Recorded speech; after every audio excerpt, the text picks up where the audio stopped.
So you go like that. That to me is like, it's good. Like, in Turkey, what I noticed is that Eastern women are like, you make knives and swords? Awesome. I have a list. Can I have one? Oh. 2 years ago, I had a dispute with my landlord. That ended up with him threatening me, which, you know, as if anyone has been in Turkey for some time knows that these kind of conflicts are not necessarily uncommon these days. Yeah, it isn't. So nothing to worry about there. But I ended up, you know, filing a police report and having the police come because, you know, I'm a foreigner here. I need as much ground to stand on as I can. And the cops were in here. They saw all my work, and their response was like, "This old guy is threatening you? That seems like a terrible idea." And, and I was like, "You're the police. You're not supposed to say that."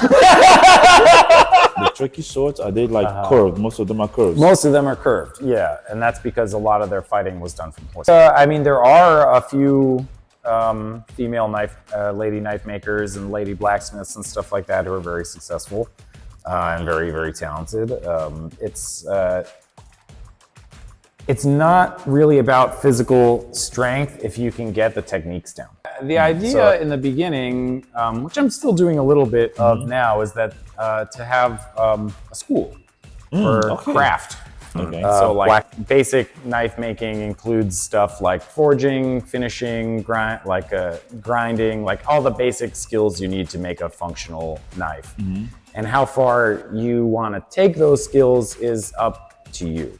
Have you ever like been on a date with someone? You want to go on a date with someone, and then you tell the person, "I make swords." Does it like make the girl be like, "Okay, you know what? I need to text my location to my friend"? There are a bunch of Turkish swords that are specific to the region. Kilij is the Turkish word for sword, and they are a specific kind of sword. And Pala and Yataghan. I work at around 1,200 degrees usually, somewhere around there. Yeah, it's double-edged and it'll be very pointy, and it is very strong for thrusting because the people that they were fighting were heavily armored. The point on the top is they fought behind a shield wall. And so the point on the top, you could stab somebody with the point on the top, and then you could get behind their shield and pull a shield down. So that's at the dead point. Now put your finger there, around like here, and try ringing it again. Yeah. Hit it a little harder than that. You hear that? Even then, I still have like imposter syndrome about like, I'm not working. I'm not getting enough done every day. I'm not thinking about everything right, and that like for instance, like, and if I have like a day away from the shop, like I have to go to the doctor or something like that, I get stressed. Like I get like my brain is like, I should be fucking working right now. This is dumb. Like, what makes a good blade? So, for example, a sword. I want to get a sword, or I want to get a knife, right? So as a buyer, what should I look out for? I say, oh, this is a good blade, this is a good sword, this is a good knife. Well,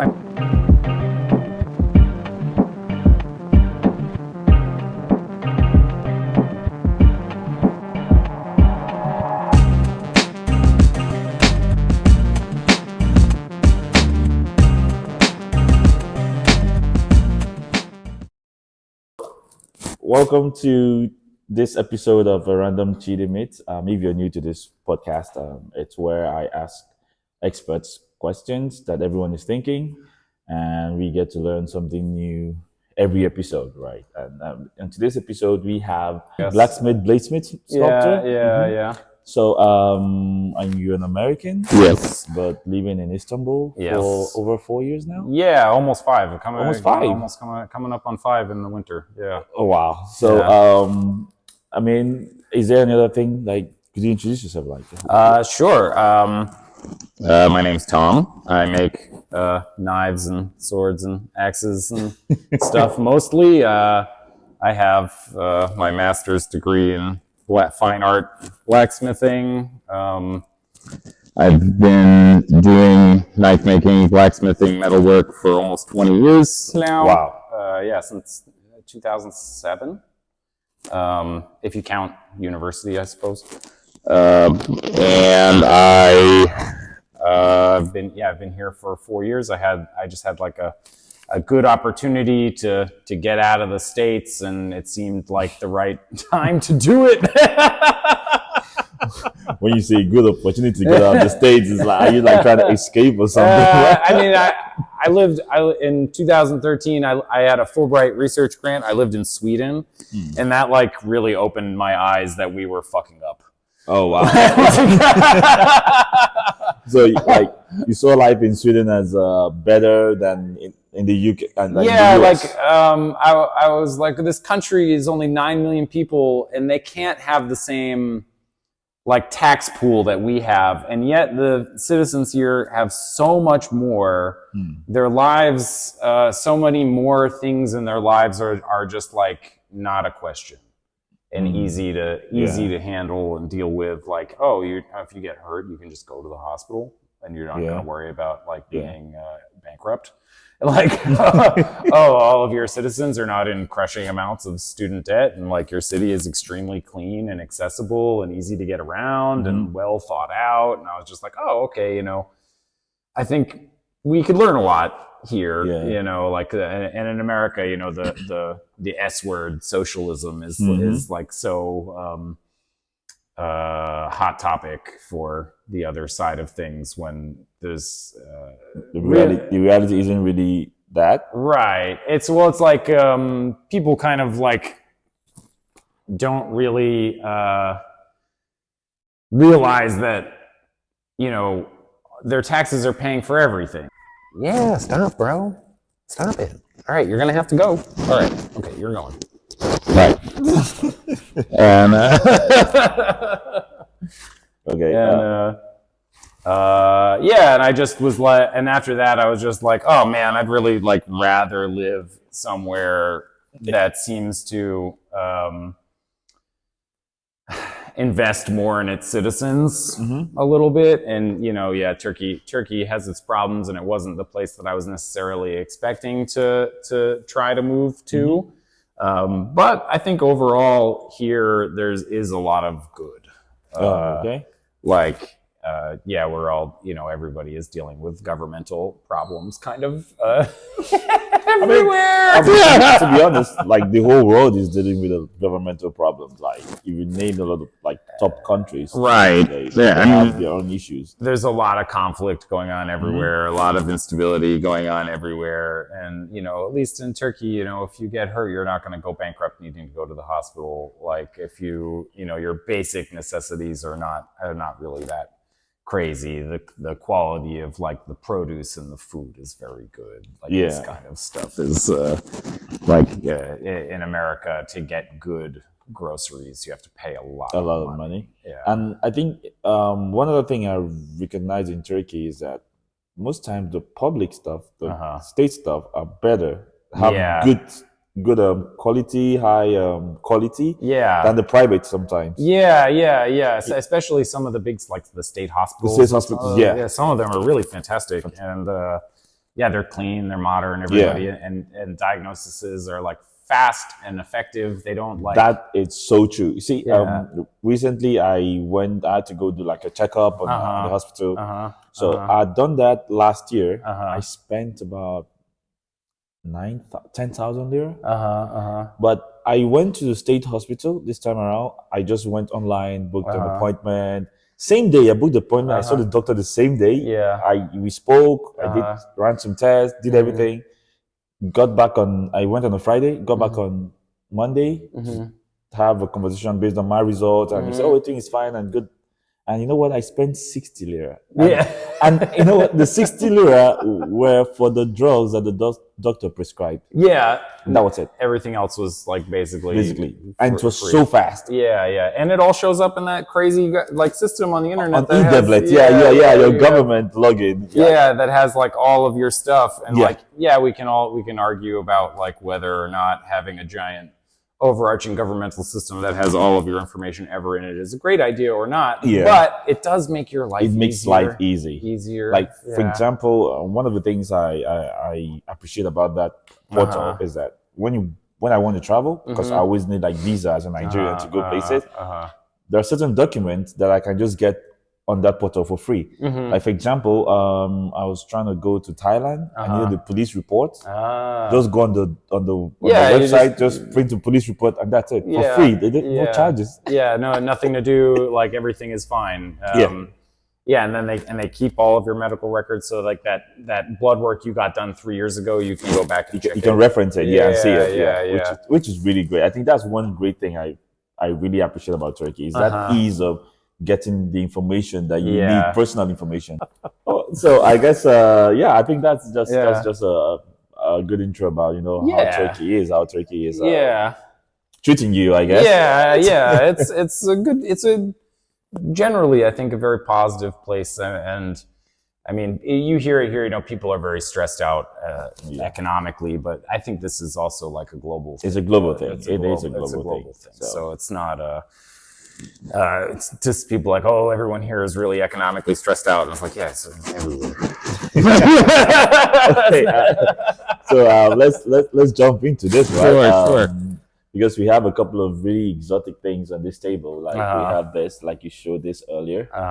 There's also this over here. Yeah. I think you're still working on this. Yeah, it doesn't have a handle yet. It's, I just finished the blade yesterday. No handles yet. And then you have this piece here. So you have a couple of things going on here. Yeah, this is like a sculpture I made of based on some of the pyramids of Egypt. All of the angles are the same as some of the pyramids, and you come back. All right. Okay. All right. So and then like this is a sword that's in progress here. It's a commission for somebody. So it's varying levels of completion here. Okay. Yeah. So which leads me to the question, which is I think the most obvious question, like why swords? Did you have like this thing as a kid?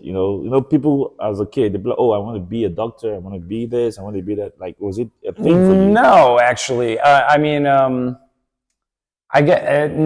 went in high school. I knew I was going to go to art school, but I didn't know really what I necessarily wanted to do with it. I had an idea that I wanted to do animation and like concept art for video games or movies or something like that. Interesting. So I had I was big. am still big into like fantasy and sci-fi and stuff like that. Books, video games, whatever. And basically I got, this was 2006 when I got to college, and computer animation was still like pretty new on the scene as like a viable path forward. And the university actually didn't have any 3D animation component of its animation department yet. And I had been trying to teach myself, and YouTube wasn't what it was at the time, and there wasn't like video tutorials. A lot of people haven't been putting up videos, like back then you'd pirate shit on like, from Pirate Bay or LimeWire or whatever, and you could torrent. Yeah, you could get some of these high-end computer modeling programs, but like say you found a tutorial online how to do it, it would be text-based with some images. And if this guy had a different version of the program than you're in trouble. Yeah, the menus were different and you couldn't find it, and you just get stuck. And then I was kind of like, all right, well, if I'm going to just keep teaching myself 3D animation, then like there's no point in majoring in that. And I got convinced to do industrial design by a friend, which is like product design. And because I could draw and I could do sculpture, and so you do like prototyping and things like that of whatever you're designing. And I was in that major, and I could tell very early on that I was like, oh wow, we're like really just designing garbage. Like disposable objects, things for the landfill, and like with this like branding and marketing approach, it seemed like a pile of horseshit to me. And in the sculpture department at the university, there was a master bladesmith who was teaching knife making. Oh wow! Okay. And I snuck into his class. It was full, and I just kept showing up. And then like 3-4 weeks in, right on the deadline to like add classes, I gave him the paperwork and he's like, you weren't in the class the whole time? And I was like, And he was like, well, you already started a project, so I guess you got to be in it.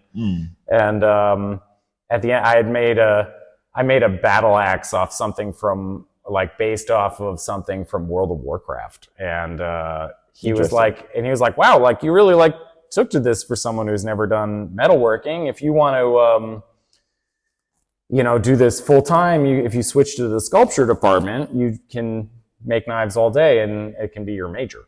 And I was like, well, that sounds a hell of a lot better than drawing teapots and pens. Interesting. So, like, yeah, were you before you got into the blades class? Yeah.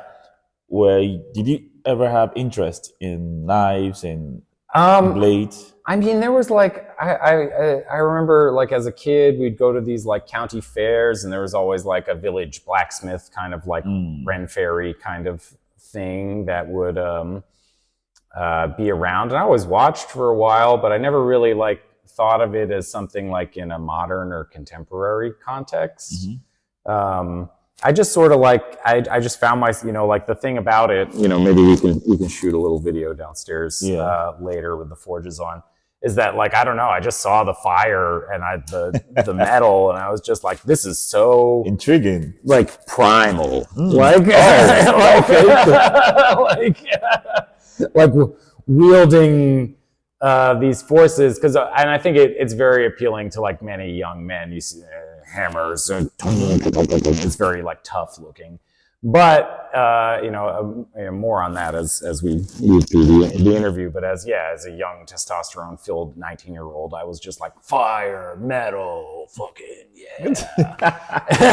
So I don't want to sit in a cubicle. So we can just confirm that you're a metalhead. Yeah. All right. I took you to a show. Yeah, you took me to the show. I went to see this. I mean, I was right in that show, and I was like, what am I doing in this place? Because they had this metal music. I mean, I love music. Yeah. But not heavy metal music. Yeah. I mean, metal music is not my thing. Yeah. I should have taken you to maybe a couple of different shows. That one was a little the interest little by little. Then we get to the point. I'm like, okay, this sounds good, but you don't just throw me into the fire. Right. Yeah. Because everyone there was like, I was like, oh, what the hell is going on? Well, it's very fun. It's the thing about metal music that everybody kind of gets wrong is I read a thing the other day that was like, it was like a meme. It was like hippies are mean people masquerading as nice people, and metalheads are nice people masquerading as mean people. Okay. Because when you go to a metal show, if it's a good crowd, usually it's a pretty good crowd. If it's a good band and a good crowd, everyone is there to have a good time. And it's like metal it's a counterculture thing. It's social outcasts. It's stuff like that. People who don't usually have like a normal social outlet, like before the times of the internet. And so no one there wants to have a bad time. So you have a bunch of people who don't usually fit in and don't usually have people to talk to about their strange interests, now in a giant group of people who all like the thing that they like. Like if you go to an office, chances are if you work in an office, chances are you're the only guy in there who likes heavy metal or something like that. There's not, we're an extreme minority across the board, and musically, and it's like a very kind. It's honestly, it looks very aggressive from the outside. I totally understand that, but when you're there and you're part of it, it's very welcoming. And fun. Like, did you feel when you were there that anyone was looking at you weird or like you shouldn't be there? Never start feeling. Nobody gives a shit. So like, now you said something quite interesting. How did that tie to the sword making? I don't know. Well, just that like it kind of like many heavy metal albums have like a blacksmith on the cover, fire, death or swords. Oh my days! That screams danger. Okay, an interesting question came to my mind. So, Have you ever like been on a date with someone? You want to go on a date with someone, and then you tell the person, "I make swords." Does it like make the girl be like, "Okay, you know what? I need to text my location to my friend." Have you ever had that scare? Well, people say, "Oh, we can talk some regional differences here, actually. Okay. In America and like European women, they usually look at me like I'm sort of some sort of like right wing crazy incel, like doomsday prepper. Okay. Like real deep. Because in America, actually, like I will say this is not any secret. My like community of people generally is very conservative because fancy knives goes along with cigars, it goes along with guns, it goes along with big lifted trucks and hunting and outdoorsman stuff and guys who like to be like tough and which also kind of kind of slam dunks everybody into like the conservative pool. And people who are more, we'll say, liberal-minded in the knife-making world are rare. So their assumption in the West is relatively fair for someone who's like, people who usually are obsessed with knives are also into all these other things, and it probably is going to put you in a certain camp. But in Turkey, what I noticed is that Eastern women are like, you make knives and swords? Awesome. I have a list. Can I have one?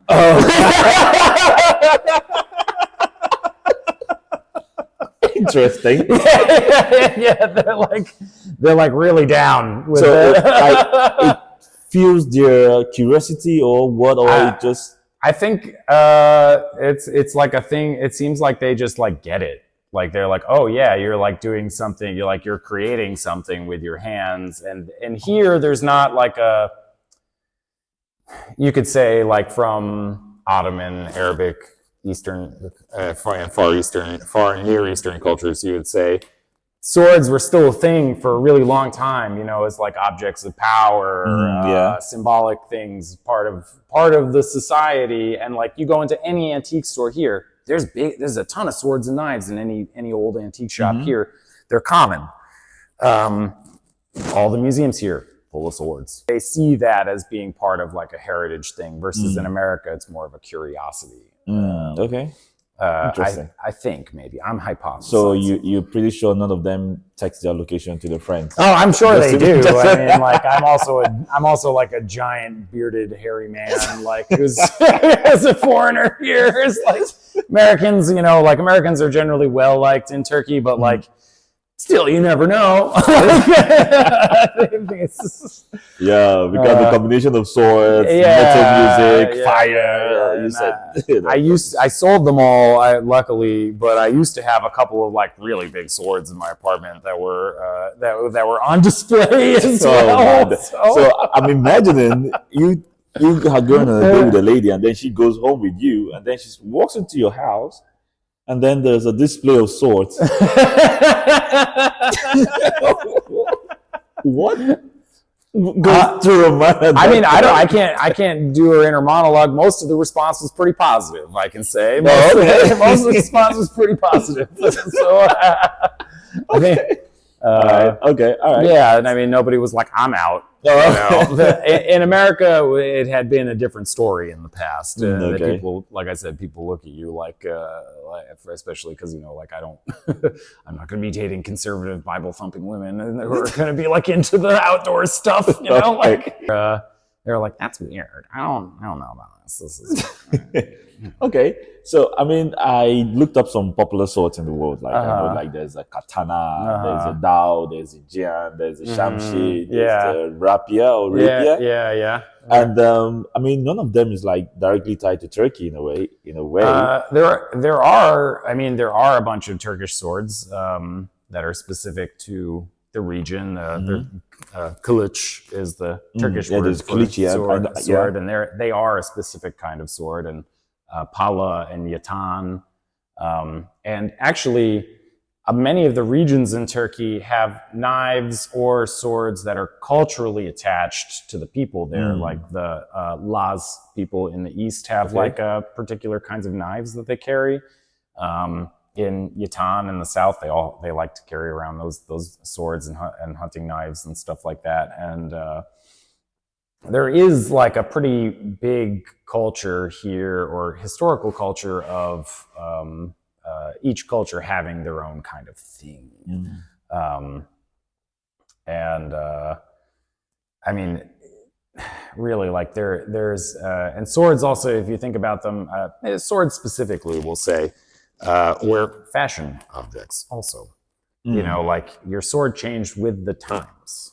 Oh, okay. So like, you know, like you brought up the rapier. Rapiers were of the French Renaissance. You had a rapier and a small dagger, and it was part of your like getup. Okay. And I mean, also dueling was a thing at the time. So if you insulted somebody, you might need that sword.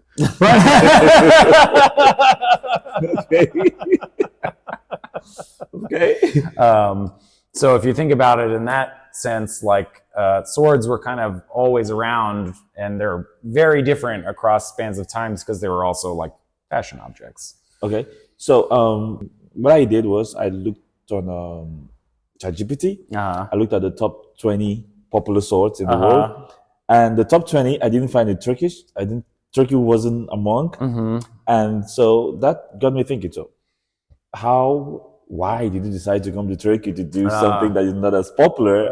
Well, the idea in the beginning, which I'm still doing a little bit of now, is that to have a school for craft of blacksmithing and knife making.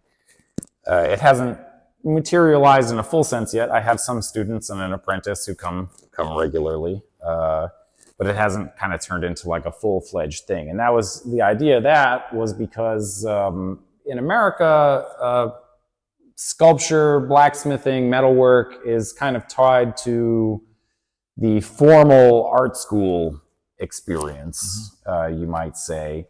But in Turkey, these things are still kind of tied into family trades.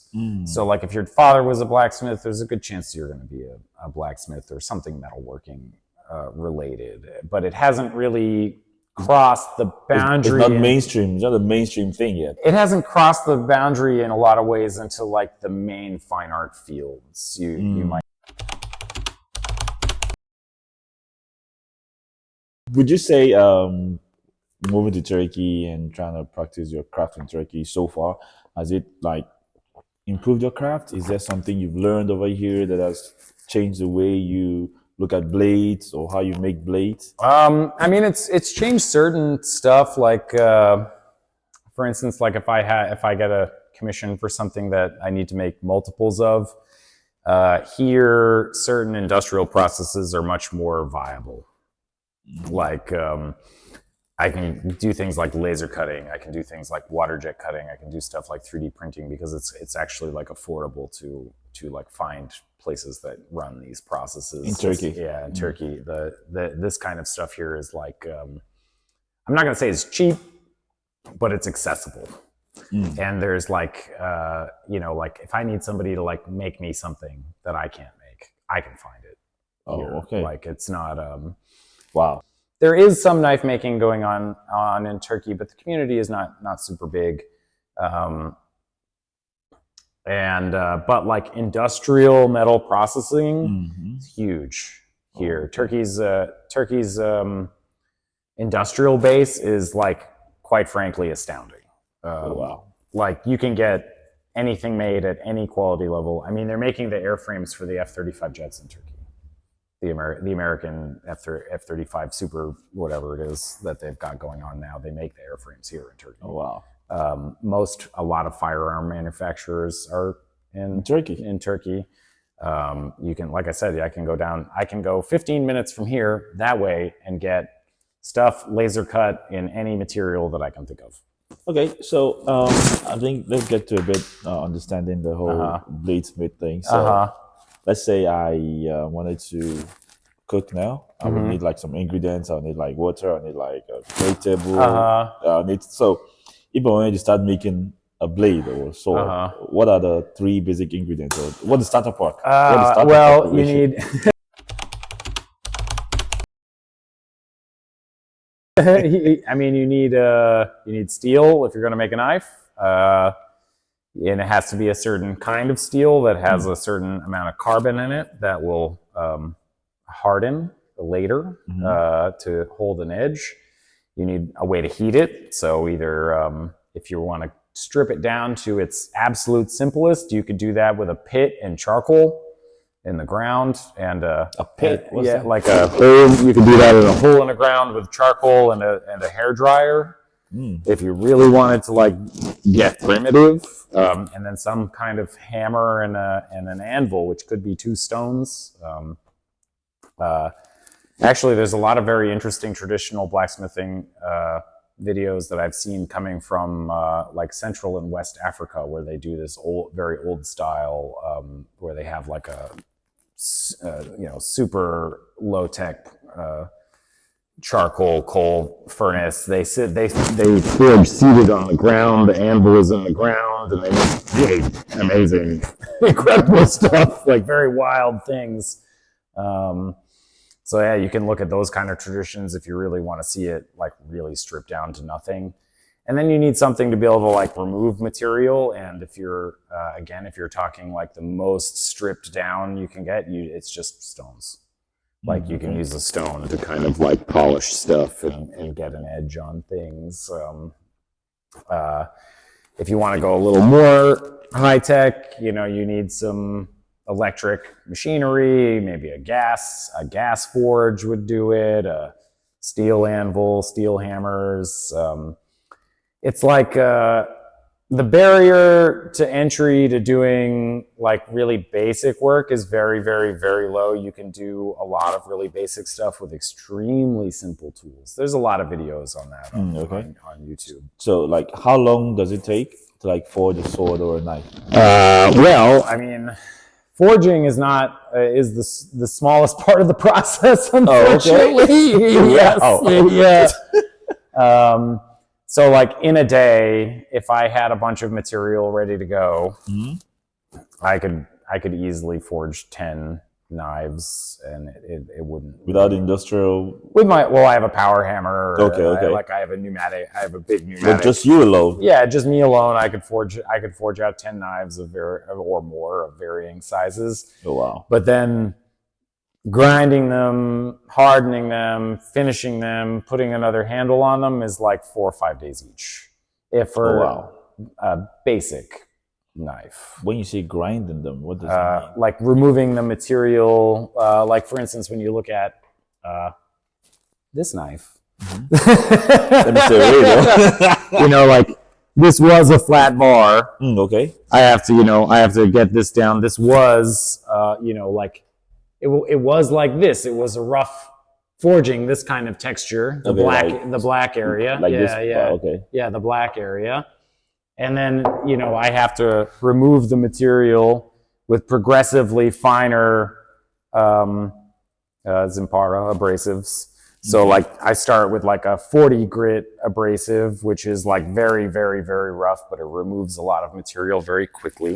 And then I have to move up the abrasive levels, and this one is at I think 1,000 grits. So I go from 40, I go to 80, and then I go to 120. So what metal is this? This is called, in the modern context, is called Damascus steel or pattern welding, and it's actually two different kinds of steel. They're very simple steels, but one has nickel in it, and the other one doesn't.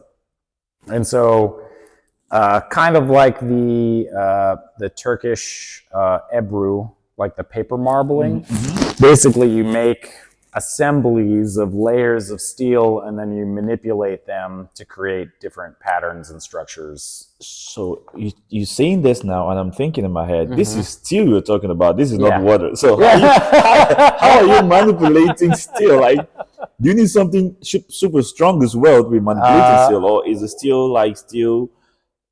Is not like hard yet, and you're manipulating it. Think of it, when it's hot, it's like clay. Oh, when it's hot. Oh. Yeah, when it's hot, it's like clay. Like, I think I have a piece over here. So like imagine, like if I get this warmed up a little bit. Wait, that's steel? No, this is clay. Okay. I'm like, wait, what? Imagine sitting here next to Thanos. But so like imagine like you're doing this, but you can't touch it. Like you have to use a hammer, or you have to use other. It's super hot. Yeah, exactly. Like what degree? I work at around 1,200 degrees usually. Around somewhere around there. Yeah. Oh it's so like in being able to manipulate the metal, you're using very specific processes with either the power hammer or by hand or by taking material away and like moving and like it's very cause and effect. You do this happens. You do this happens. And once you start getting enough of that into your brain, you can start really kind of understanding like exactly what's going to happen as you're working. Wow, because I'm going to pick this up again just for a moment. Sure. So I don't know if you can see the patterns on this. It's crazy work. Would you like me to try to describe it and see if it makes sense? Yeah, so I'm wondering, like, how did you achieve this? Like, did you have to like draw something out on it? So, this pattern, if we can broadly say, is called a feather pattern. It's like a known pattern. Okay. So the way it starts is that you have a bunch of straight, like a stack of straight layers like this, you imagine. Okay. And then you crush them in such a way that they start to make these loops on themselves. And then you take that and you stretch it out really, really far. And then you cut it up into tiny little coins, basically little squares, and you stack it up really, really tall. So all those little loops are like down the side. Okay. And then you put a cutting wedge through the center of it, and what that does is it makes this like dragging look. Okay. So like these were all straight at one point, and then I cut through them, and it pushes all the layers back down to the direction of the cut, and then I fuse it back together on that cut line. Okay. And it becomes like this. And then you can, it's a very, that is about like a week's worth of work that I described in a week. Yeah. It's like a week's worth of work that might get me enough material for 4 knives. Oh, wow. So like, so at the end of the day, like from the start to the finish of making a sword or a knife, or do they have different, timelines for those? Oh, definitely. Yeah. Okay. Yeah. So like if you were to start for a sword, for example, today, like when would you finish it? Like from the start of getting the materials to when you have to design it? And if I could work on it straight with no interruptions, I could probably get it done in 3 weeks to a month. Wow. 2 months? 2 or 3 months if they're more complicated. Oh, yeah, my for sure. days. Like for instance, this knife that I showed is the last knife of a piece of steel that I made last year. So like sometimes when I make steel in particular patterns or whatever, I might only use like a quarter of it, and then the rest of it will sit there until I get another project that I think that'll work for. Yeah. And so like, but sometimes making the steel can take weeks, depending on how many different processes it goes through and like what the end result is that you're trying to achieve. And also some of it is a fair amount of experimentation. Is sometimes like you have an idea in your head for a project, you think the steel should act like this, and then you get to the end and you go, that wasn't really what I was looking for. So you go, that'll be good for something else, but I need to start again. Well, so there's no like manipulation, saying things. Once it's gone a particular way, it's gone. You can't really. Pretty much, yeah. Like if you're trying to hit a certain target and you miss it, there's kind of no going back. So that's just kind of start again. Okay. Now I understand why you would say it's art. Like it's an unforgivable art, is it? Yeah. Well, it's like you need to really be precise about the things that you're doing. Well, like they say, the difference is, like mostly in art is like there are additive sculptors and reductive sculptors. So like additive sculptors are people who they have clay, and if you mess up, you can always put something back. Yeah. And then if you have a reductive sculptor, is like someone making a sculpture in stone, and once you cut that stone, it's cut. It's either start over or deal with it. Yeah. And I mean, and that's what knife making is broadly, is reductive sculpture. Oh wow. So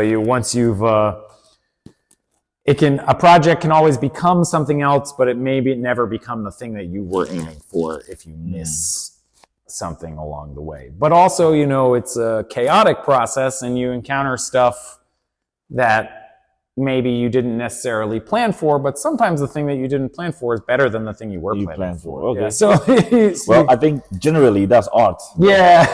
Yeah, generally that's art. This is how art always plays out both sides. So, yeah. Because you mentioned earlier about Turkish Hebrew art. So I've done Hebrew art before.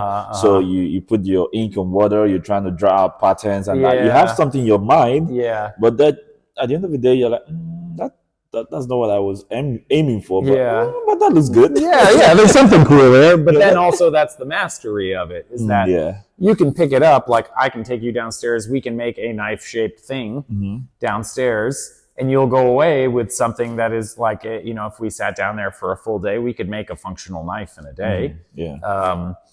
But it would be, you'd look at it like, that wasn't really the thing in my mind that we were going to do today, but it's a thing. I did it. It's cool. But then you look at the teacher who was teaching you the Hebrew, and you look at what their thing on the board, and you go, oh, there's a different level between me and them. It's not just like drawing the lines in the paper in the water and have that. There's a lot more intuition and understanding that goes into it, which is actually, I think with blacksmithing or bladesmithing, I think that's a thing that a lot of people kind of get wrong about it. In my personal opinion, is that people view blacksmithing and knife making as this very manly, primal thing, and it looks like that from the outside. But when you're doing really fine work, it's much more like call and response. Like you're responding, the material has its own life, and it feels like the material has its own will sometimes, and you have to be able to listen to it and respond. So you just mentioned something there that people see more of a masculine or primitive thing. So have you met ladies, or do you think a lady that wants to go into this can easily do it?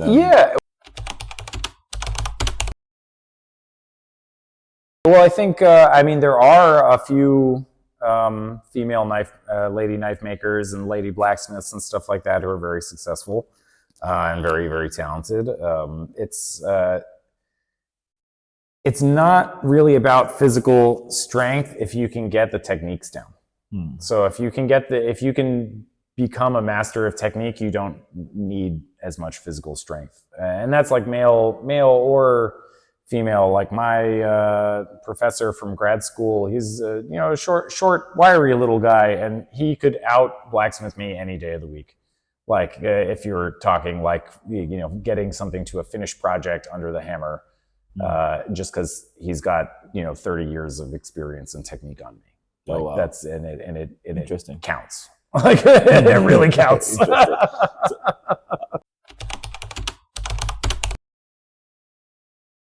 Let's get a bit into the Turkish sword form or blade form. So there's you said earlier there's the Kilij, there's the Pala, there's the Yataghan, there's the gaddare, swords like that. So out of all of these swords, I know there are several others as well, I believe. So which one do you think you're more drawn to, and why? Do you have any particular feeling or drag towards a particular sort of. I mean, I really love the Sword pala. form. Like they're really beautiful, elegant swords. And actually, one of my and the Selçuk swords as well. The like early, they're like the Ottomans kind of.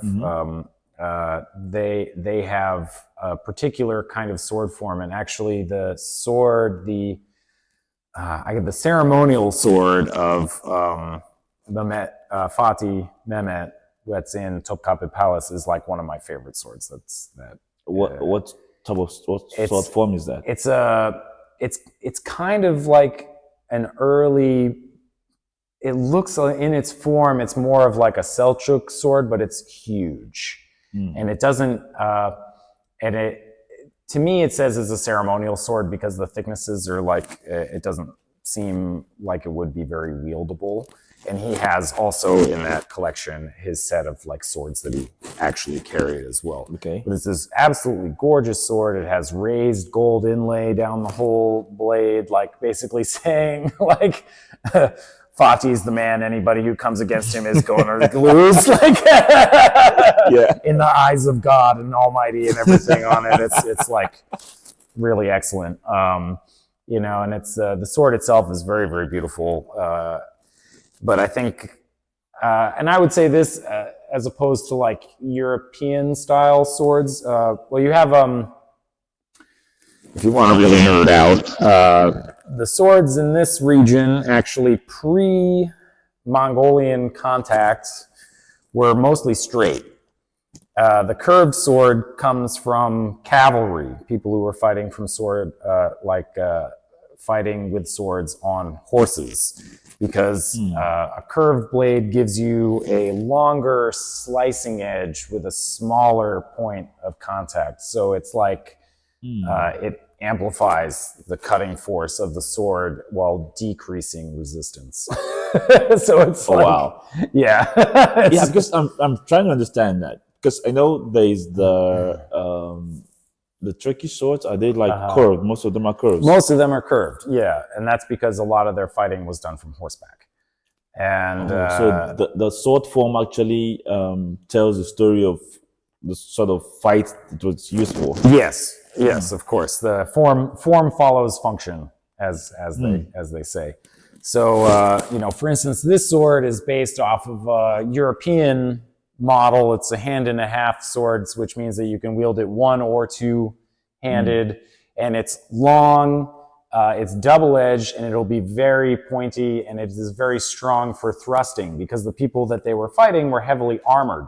So you needed to be able to get in between points of armor to be able to find something of worth. Oh my days. Oh my, you didn't just say that. Oh my days. Wait, say find this is a human. It's the reality. It's the reality of what it is, you know. You know, this axe is actually, it's based off of a Scandinavian kind of axe called a Dane axe, which were these very big axes, and actually the handle is is too short, really, for the historical version. The historical version should be something like 1.8 meters, about. And the point on the top is they fought behind a shield wall. And so the point on the top, you could stab somebody with the point on the top, and then what's called the beard, you could get behind their shield and pull a shield down. Whoa. So you had a really long reach, and you could pull somebody's shield down, or you could get behind their ankle or arm. Oh my days! It's brutal, but it's, you know. Yeah, but I get what you mean. So every sword form has its purpose. Yeah, and it's a cause of how they would fight at the time, you know. And so these swords in Turkey and the Middle East became curved when cavalry combat became the norm, you would say. So like, say, take the Turkish pala, for example. It has a pretty generous curve to it, but it also has this depressed section on the top that is spread out like a I-beam to reinforce the central part of the sword, so that, and they were really only sharp kind of like in the last little bit, because that's the only part you really cut with. Oh wow! So, because from horseback, that's the only part that reaches it. Which is So, the sword has been made in a way that it's reinforced to put all of its cutting force into the end of the sword without breaking. Because if you imagine, you take this sword and you're going at, 25 kilometers an hour on the top of a horse and you're clipping people in the head, there's a lot of force that's going into the front of that blade. And if your sword breaks in battle, it could be the end of you. Yeah. So, it's very much a case of like when you look at, I'll go back to that statement about, like swords were fashion objects, but they were also objects they were also in tandem with how fighting was done at the time. So if, go back to that example of the rapier, it was your dress piece, but also the way that the rapier it was a specialized sword for dueling specifically. And the kind of combat that was associated with the rapier was for dueling.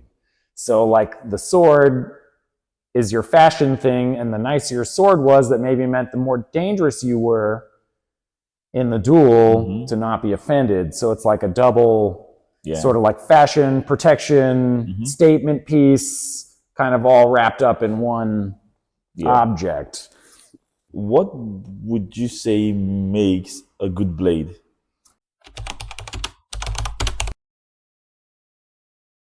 Well, you'd have to. Personally, I would go handmade. But I'm biased. Okay. It's good to be able to you'd need, if you're going to buy like a branded knife or something like that, you want to like research the maker, see if it's like somebody who or a company that is like, do they list the kind of steel that they're using? Do they list the supposed hardness of said steel? Do they have guarantees on their work? So like if you're going to buy like a nice folding knife from like a company like Benchmade or Spyderco or something like that, these are like dependable brands, but each model has, you can look up reviews on them like anything else. But definitely for knives, going with a known company is better than an unknown company because there's reputation to fall back on.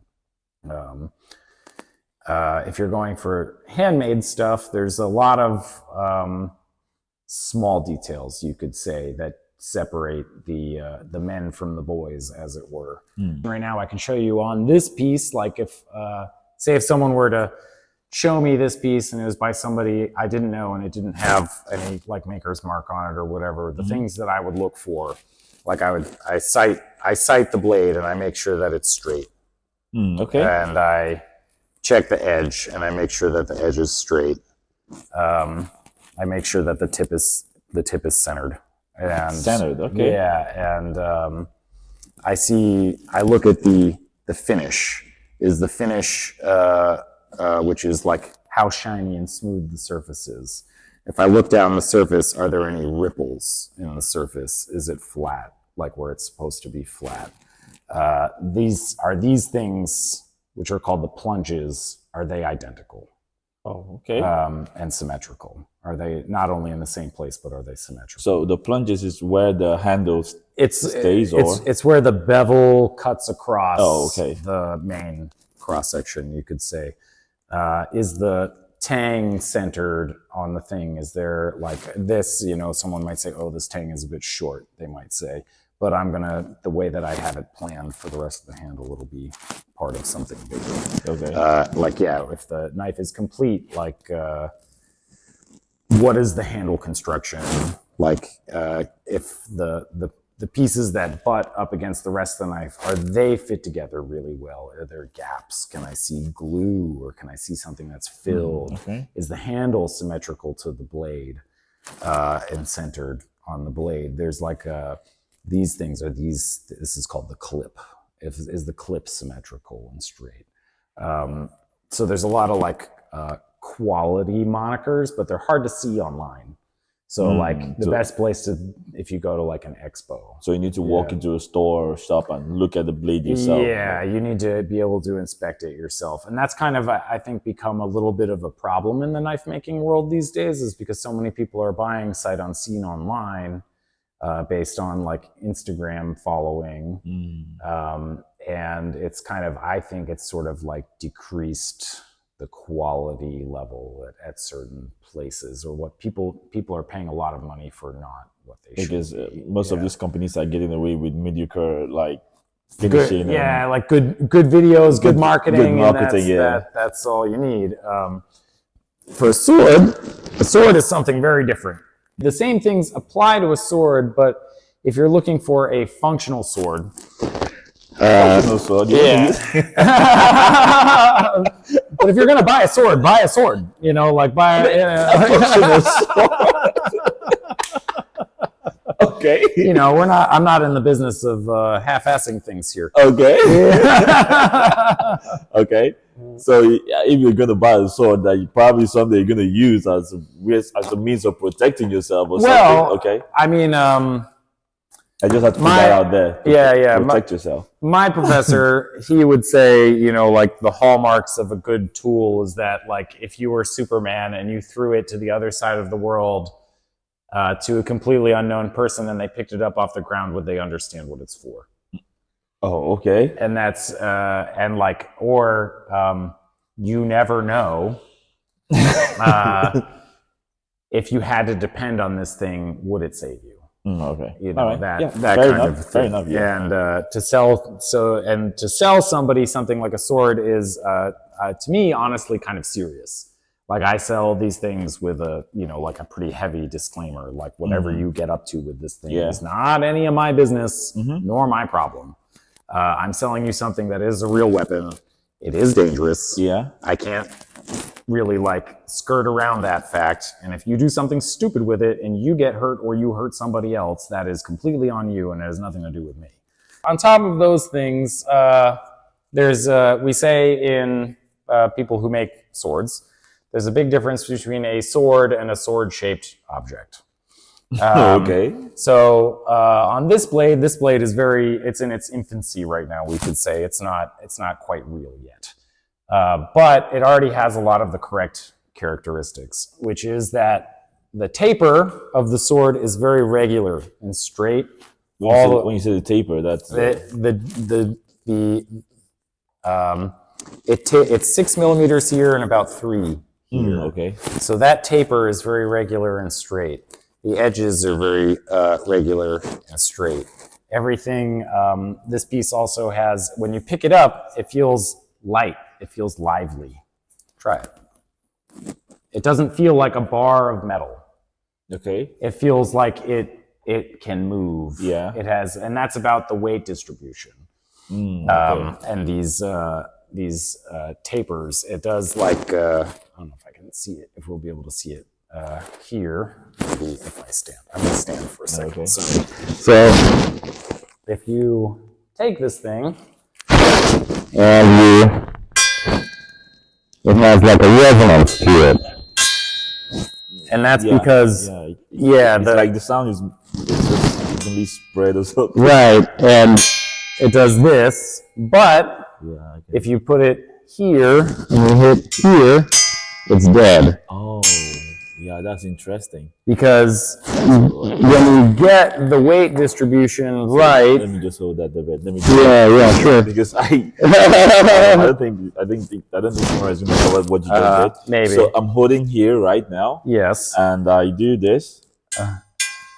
So that's at the dead point. Now put your finger there around like here. Okay. And try ringing it again. I do this. Yeah. Hit it a little harder than that. You hear that? It's vibrating. The sound is vibrating. I can hear. Yeah, it's like a tuning fork. Yeah. But when I'm up here, I do. Oh wow. Okay. Yeah. Interesting. So that is because the geometry of the sword kind of lends itself to these strange resonant properties that have to do with how you strike with it. honestly. So this point is called the forward. It's if you were to draw a sine wave, like you put the sword on the graph and you draw a sine wave on it, the centers of the wave would be here and here. And that's very, very important in terms of if you were to actually like swing it at something.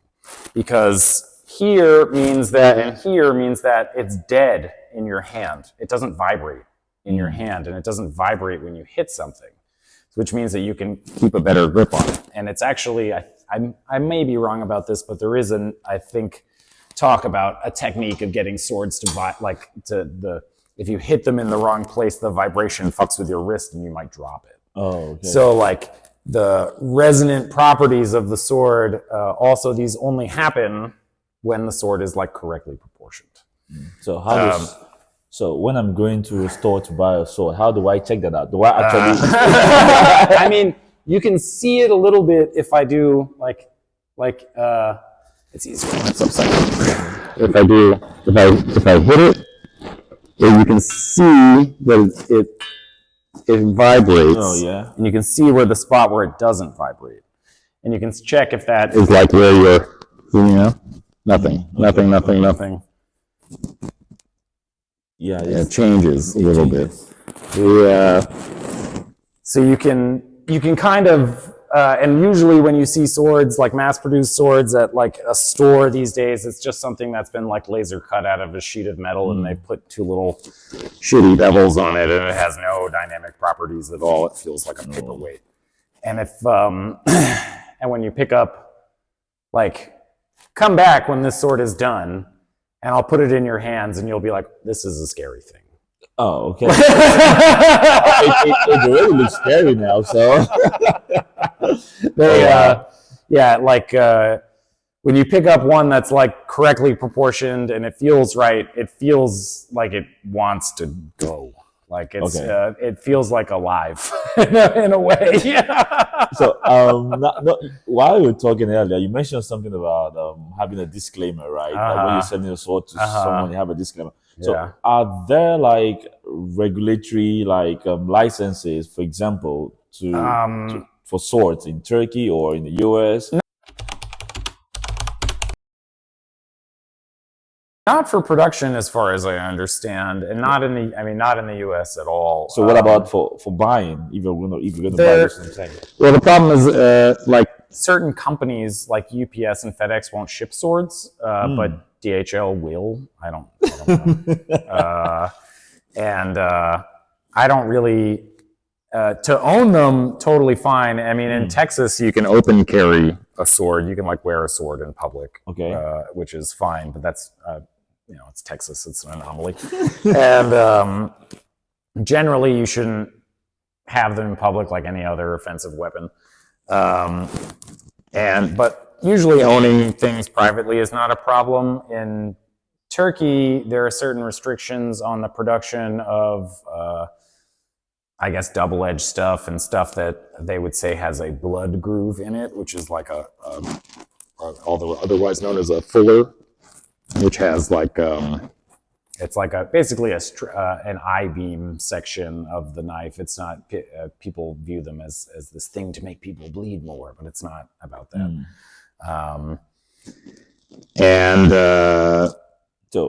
Some countries, like I can't ship anything to the UK. Like the UK has extremely strict blade laws, and you really you'll be extremely lucky if the thing makes it through customs. Like even I had a friend send a kitchen knife there and it got rejected. Oh wow. Also, how do you advertise? Like, are you saying yeah, you can use these to kill people. You can use these to dismiss. I don't know. These are art pieces. They're functional, but they're not meant to be used. They're not meant. Yeah. I mean, they're functional, but they're not advertised that get this to use it on someone. Yeah, more like a collector's item. Like, yes, exactly.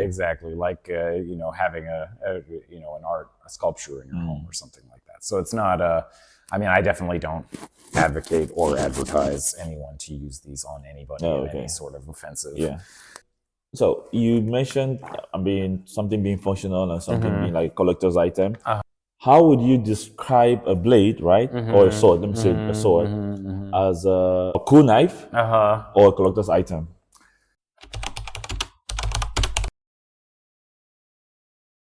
Again, you kind of have to inspect it in person, and maybe I got to know a little bit about who made it. And but a lot of the, you could say the telltale signs of quality are in like the very fine details.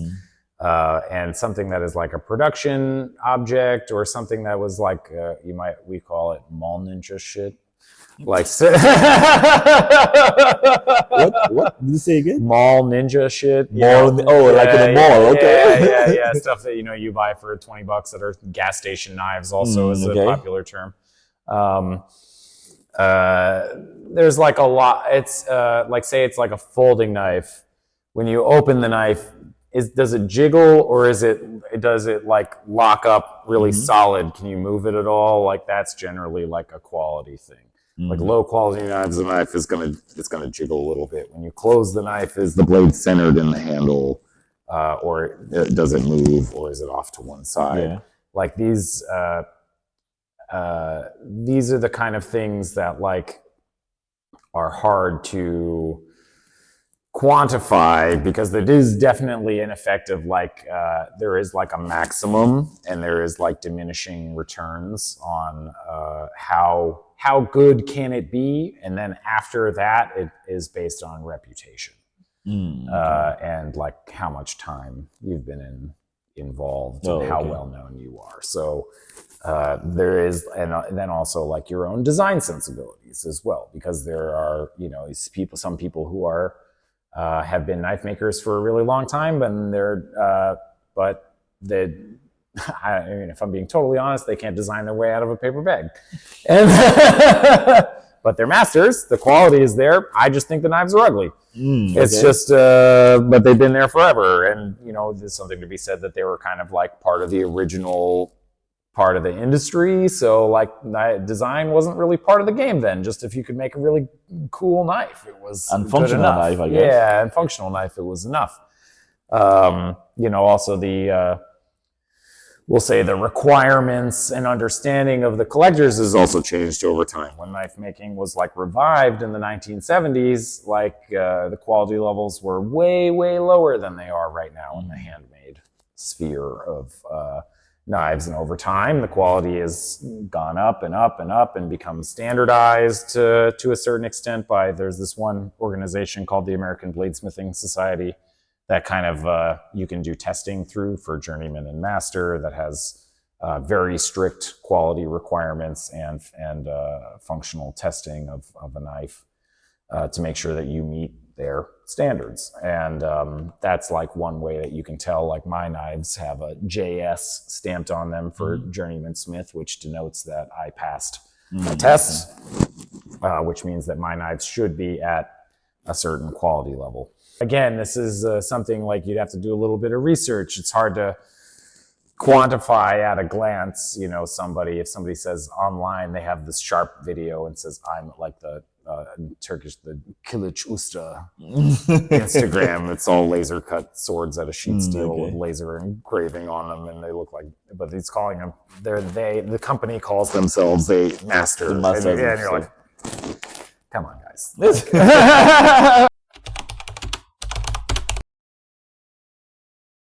I went to your website, which is tempestcraft.com. I was scanning through your blades and the things that you've made. One thing got my attention. I mean, several things got my attention, but one was quite really interesting. The names of your blades. I saw Djinn's Toothpick. I saw Whisper. I saw something about the coffin, I think. Oh, yeah, coffin for the sheriff. That one has a story. Okay. So, like, these names, are they like creative names you come up with, or are these really like traditional names that are supposed to be given to the swords? Well, I mean, there's lots of stories of like named weapons throughout history, family swords, stuff like that. And I'm coming at this from a fine art background, and like where the concept of like why you're creating something is pretty important. So like I was reading this Whisper, for example. I was reading this book that was like a translation of like swordsmithing during like the Middle East during like the second or third caliphate. And they had a whole section about poetry that referenced swords and weapons and stuff. And they had this line in one of the poems was that the sword moved through the air like a whisper. And I just really liked that. I just thought it was a nice reference. And the sword is an early Arabic style sword. So I thought it was a nice thing to tie into the project. And then like Djinn's toothpick is like that knife is a Bowie knife or a fighting knife. And they are kind of affectionately in the south of the United States called Texas toothpicks, this style of knife. But the steel it's made out of is a Middle Eastern style, Iranian style steel production, and called crucible steel. So it's a steel that would have never existed in the Southwest and in America at all ever. No. So to make this knife out of that steel is kind of like an anomaly, and so it should reference back where it's coming from. And then like coffin for the sheriff, that piece was a knife I made for a lawyer I needed for something. So the knife is it has like a sculptural stand where the knife is like cutting through a judge's gavel. And the knife it has the handle style of the knife is called a coffin handle. Because it's shaped like a coffin. It's kind of like long angular knife there. It's probably too long of a story for right now, but another time. And but like everything, like my big pieces, like for instance these like kitchen knives. This is just a kitchen knife for you to use in your house, but like the more impressive pieces or things that take a lot of time, usually I also think about like the total aesthetic. What I'm like, if I'm referencing something from history or something from literature or another art form entirely, and the name is something to like tie it all together in that way. So does the name of the blade or the knife come before you make it, or is after you make it that you think of a name for it? It's a little bit of both, you might say. Like I kind of, like if I'm working like within like a cultural scope, you could say, then I'll start thinking of things like along that line. And then sometimes the name just sort of like pops into my head, like during the process. I saw this video on Instagram where you were slicing through a paper like it was butter. And I was wondering just how sharp is this knife like? So is there like a level of grading for sharpness of? So sort of. Sharpness is something that's like defined by a few different factors. One is what's called edge geometry, which is the cross section of the knife, like how thick it is, how steep the angles are that come to the point. And then the second factor would be how hard the knife is. A harder knife can take a finer edge, but it's more delicate. And then also what you are sharpening with, like how fine that surface is at the end of the day. So, and you kind of make things as sharp as they need to be for the job that they're supposed to do. So say like if you have a sushi knife, like a sushi knife is a very delicate knife because it's very hard, but it takes an extremely fine edge, but it only cuts soft, raw fish. You don't cut anything else with it. Oh, wow. And, or like a general purpose kitchen knife is going to be not as, sharp it's not going to be as hard as that, but it might be as sharp, but it won't keep that edge for quite so long. And then something like an outdoors knife, like they use for camping, or an axe or something, has a much broader edge because it needs to be more robust. it needs to be able to take a lot of abuse. So, for instance, I think the knife that you referenced, I grabbed it earlier, which I think was this one. So this is a kitchen knife. It's very thin. It's been sharpened to a very fine edge. Here, I'll turn this around so my tax information isn't. Okay, you're going to see how he was slicing that. Yeah. So you go like that. That to me is like, it's good. Like, maybe you. Another nice one is like being able to kind of like, oop, I didn't do it. Be able to like walk it, through. Oh, wow, like under the own. Trying to create art with it. Yeah, exactly. So, I mean that's scary for me, right? you know why I'm saying that, because back home, like when I'm trying to like cook sometimes, and I'm trying to cut a tomato, so I'm terrible with knives. I am terrible with knives. Most people are. It's fine. I sometimes I hold the tomato on my palm and then I slice in. So, which I know it's not wise, but the whole thing is the knife is not that as sharp as this. I mean, so I slice in and I don't get to the end. So I'm sure you probably bought that knife. You've never sharpened it. Yeah, and it probably wasn't that sharp when you got it. Yeah. So I'm probably you're not going to run the risk of cutting through the tomato into your palm. Yeah. You can feel just stop it somewhere. Yeah. But if I were to use that, no, I think I'm going to just slide all the way through into the... You would, and you wouldn't really feel it either, because it's very sharp cuts you don't really feel. So when the blade is really sharp, it cuts you and you don't even feel it until you see the blood. Yeah, pretty much. Well, it feels weird. It feels like I've cut myself a lot making knives, and when you're polishing a knife like this, you're generally fairly close to an edge that is sharp, and occasionally, like your finger slides off the edge of something and runs along something, and it feels like somebody, it's very hard to describe. It makes your skin tingle. Like it gives you, like you're like, you feel it go through and you go, no. Oh my days. So it's not like there's no pain. It's just this. It doesn't hurt at first. It doesn't, like, unless there's stuff on the knife, it doesn't really hurt until you see it. And then it doesn't start bleeding until you see it too, usually.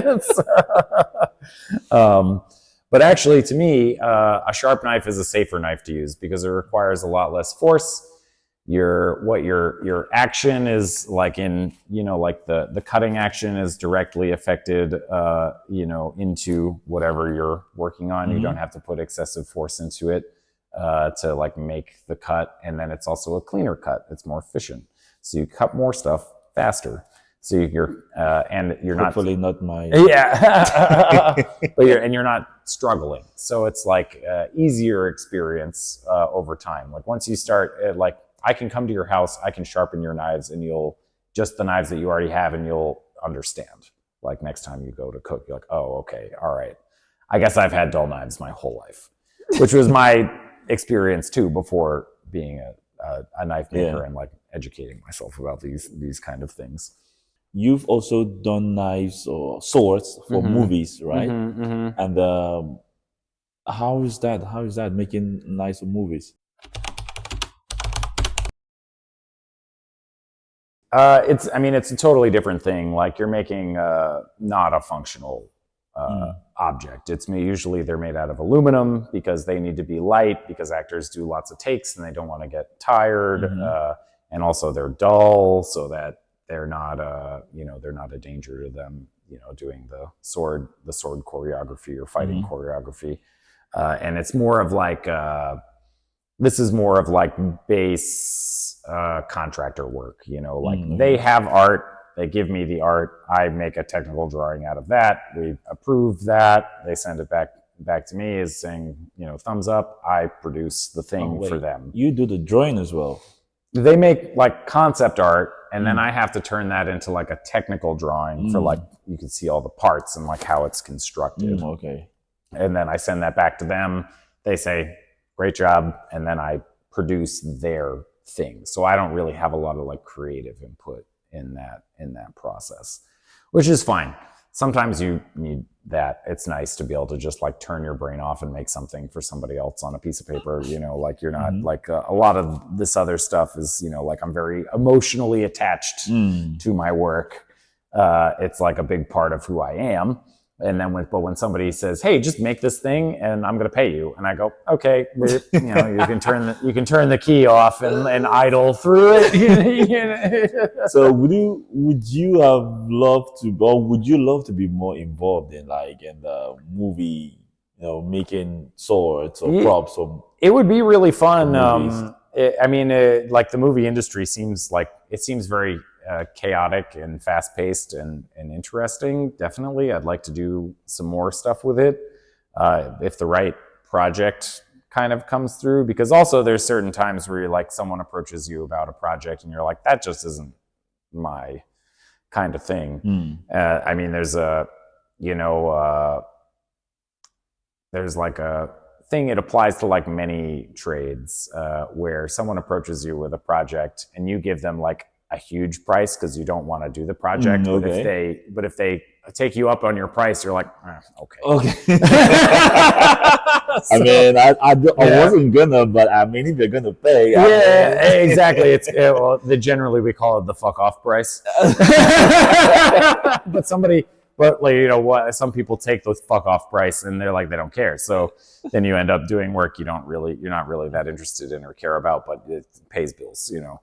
And there's like a difference in taking work that like is to pay the bills and stuff that you really love. Wouldn't it be interesting though, in a way, like, so you're making a sword for a character, and then you're imagining that character and that sword as one person. So that kind of thing. Yeah, definitely. I mean, if it's like a good production, they should have like a style book that is like everything about this character and like how he fights or where he's from and like what they want him to see him using. And if there's that, and you get a chance to design in accordance to like that's pretty fun and interesting.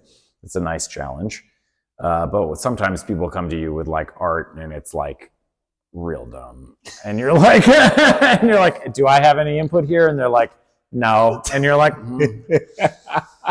all right, if you want it that way, I'll make it that way, but I'm telling you right now, you're gonna have problems. And like, nobody listens ever, but you know, it's so now that's just one interesting question, thought that came to my mind.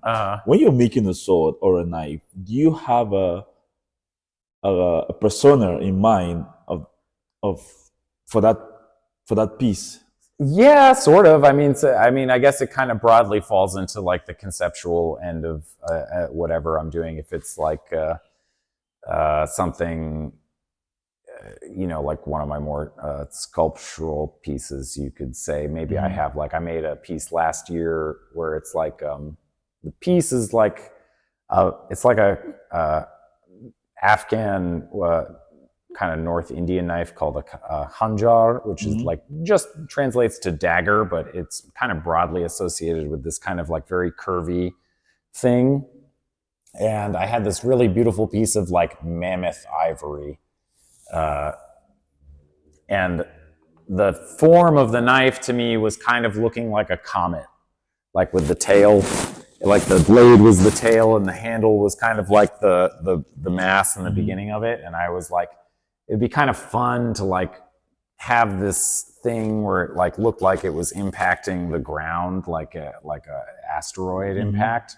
And it's made out of like a fossilized material. So that's like the whole thing is kind of very interesting. So I'm picturing the whole scene. Okay, while making. Yeah. Like what the possibilities of the whole scene could look like. So, what would you say is a sane budget for a knife or a sword?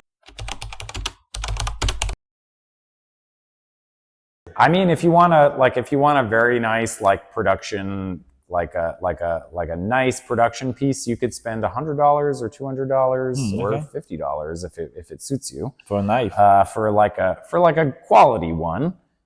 If you want like a really nice kitchen knife, you can buy like on a budget for $100 or $200. You can get some really nice handmade Japanese knives. They're like production hand finished knives. So like mass produced but hand finished knives, and really like it's the world is your oyster. I'll tell you this: the most expensive art knife ever made was a copy of. A copy. It was a reproduction of Tutankhamun's meteorite dagger that a knife maker named Buster Waronsky made in the 1980s, and it sold for $4 million. Oh wow! But it's all gold, precious stones. Okay. And the whole knife is gold. So, and and recently there's an expo called Art Knife Invitational that just happened in Las Vegas. There's a very famous folding knife maker. He makes Art Deco folding knives. His piece there sold for $155,000. So if you're really at the high end of art knives, there's a lot of money there. And it's like any fine art market. Yeah. You know, it's when you're at the very pinnacle of it. My work is not in that realm. I hope one day it will be, but you never know. Yeah, exactly. So like you had mentioned like $50, $100 for like a kitchen knife. Yeah. This is a kitchen knife that you made. Yeah. I don't think this falls under the category. I mean, it's like my base kind of thing. This is like $750. Like $500 to $700 is something that's like a plain steel knife for me. Like no pattern, no frills, very like sculpted but basic for me. And then like my middle range stuff is like, you know, between $1,000 and $3,000, and then stuff that uses like really high end materials like fossils or silver and gold and whatever adornments and lots of like little sculptural details and things like that is more than that. And swords in general are more than that. Swords are like, what's the range for swords?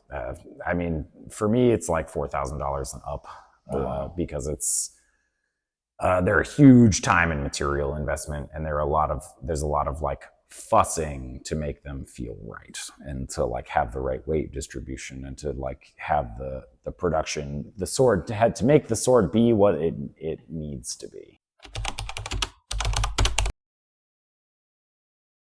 You had spoken earlier about one of the reasons for going to Istanbul was to like start a craftsmanship kind of school for swords and blades and stuff like that. So is that part of your course? Are you gonna do you like teach people? I mean, they learn everything that they want to learn. So like basic knife making includes stuff like forging, finishing, grinding, like all the basic skills you need to make a functional knife. It's like a long-term open study is really open studio is really what I would call it. So like I have a couple of like basic projects to introduce the forge and introduce the processes and kind of get a basic understanding of like what is around and what's expected. And as my students have progressed, their work has gotten tighter. It's gotten more detailed. It's gotten better finished, and but it's up to the student to pursue these things. Because, like, you know, if tomorrow you showed up, we could make a functional knife by the end of the day, but it'll be really rough looking. But we can. Because finishing takes time. It takes time, and you kind of have to you have to feel the material and how it responds. And a lot of the stuff I can explain to you, but it doesn't necessarily make a ton of sense until you try it. And then you can say like, wow, this really isn't for me. I'm gonna stop here. And then you can say like, for instance, you know, like most people hate finishing, which is like making the surfaces smooth and shiny because it's very time consuming and it's very meticulous. But the thing is if you want to sell your knife for a lot of money, it has to be finely finished. Like you can't skip it. So it really depends on how far the student really wants to take it. And basically I say like, okay, so like after we get through these first couple of projects, you can just bring in photos of knives you like or historical, modern, whatever you want, and we can talk about how to make them. And I can guide you through that process. I requested for questions online, and someone sent a question, and her question was, how much heat does it take to forge a knife? I mean, sword? generally my forging temperatures is sitting around like 1,100 to 1,300 degrees, depending on what I'm doing. But is that like the average for like generally? Yeah, that's kind of like where you want. That's where the material moves the fastest, and is like the most responsive to the work. If you go lower than that, you can encounter technical problems. If you go higher than that, you can ruin the metal. So it's there's like some technical things about it where that just is like it's just the window. It's a sweet point. Yeah. Buddy, So what would success look like for you? Like, how would you define success for you, like 30 years from now, based on the work that you do? I mean,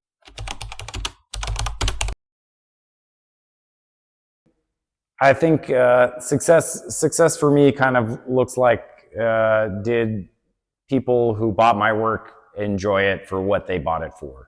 If they bought it for their kitchen, did they enjoy using that knife in their kitchen?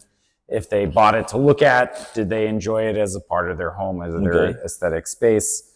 And I hope that they kept it and passed it on as like a legacy object. And if people I taught, I hope that they use the skills that I teach them to some positive effect in their life, because we're making knives, but there's a lot of things in here about problem solving and critical thinking and making the best of what you got, a lot of situational lessons to be learned. And I hope that can help people in their life beyond just, making these things. On this section of the podcast, I usually ask the guest to drop a question for the next guest.